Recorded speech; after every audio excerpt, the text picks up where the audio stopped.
So I'm assuming this is a reflex arc. So we have the dendrites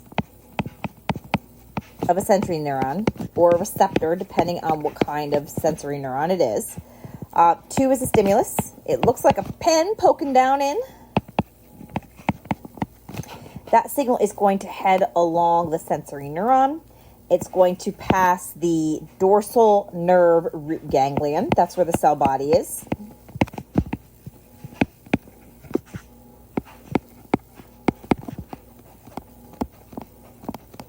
And then through the dorsal root.